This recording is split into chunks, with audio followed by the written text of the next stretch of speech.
لیکن آپ ذرا ایک لمحے کے لیے سوچیں، یہی 12ویں پارے میں سورہ یوسف میں آپ دیکھیں، آپ یعقوب علیہ السلام کو جب کہا گیا بیٹے یوسف کو سجدہ کرو، تو اس وقت یعقوب علیہ السلام نے یہ نہیں کہا میں باپ ہو کے بیٹے کو سجدہ کرنا، میں باپ ہو کے بیٹے کا احترام کرنا، نہیں، یعقوب علیہ السلام سمجھ گئے ایک انکار کرا مرتد کافر ہو گیا، یہاں پر اب یہ نہیں دیکھنا ہے قانون کیا ہے، یہ دیکھنا ہے حکم کس نے دیا، اللہ نے حکم دیا قانون چھوڑ دو، قانون بدلتے ہیں، تو یہ ہمارے لیے قانون بنایا گیا، غم 3 دن ہے خوشی 3 دن ہے، لیکن رسول کے لیے قانون نہیں، رسول کے لیے قانون نہیں، رسول جب تک چاہے غم کرے جب تک چاہے خوشی کرے، تو میلاد منانا یہ رسول کی بھی سنت ہے، اللہ کی بھی سنت ہے، یہ قیامت تک چلتے رہے گی، قیامت تک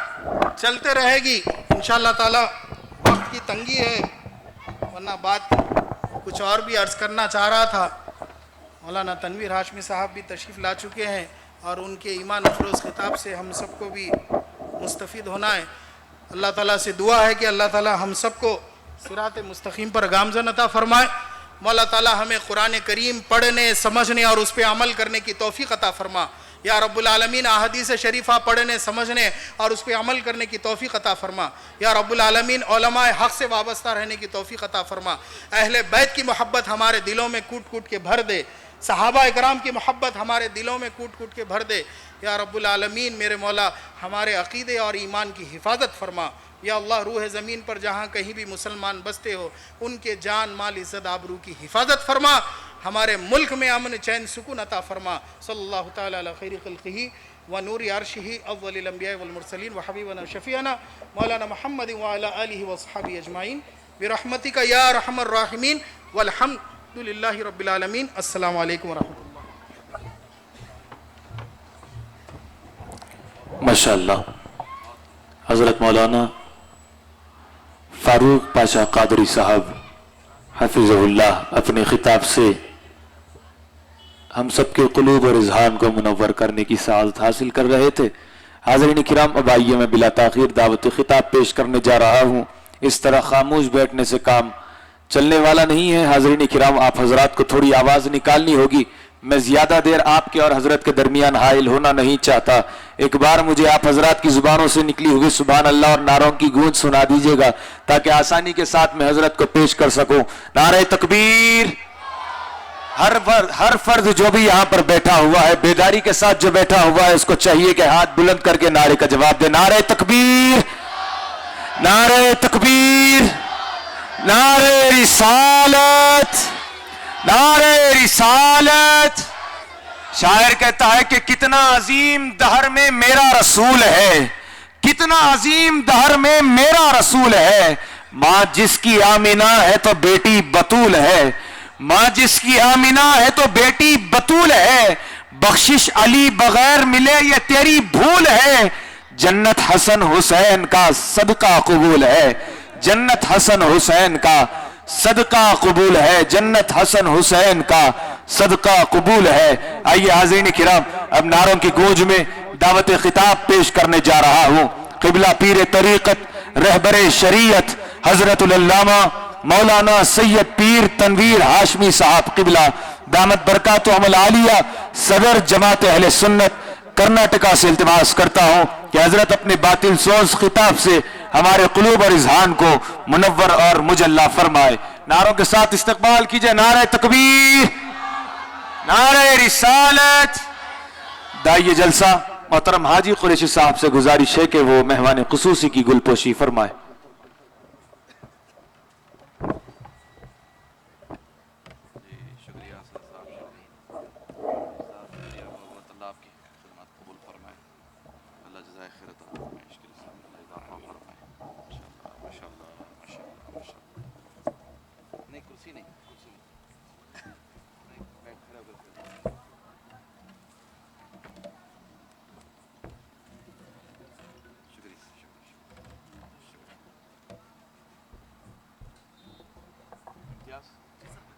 یہ تم اس کو اپنے گلے میں ڈال دیے تو اپنے پاس شکریہ جزاک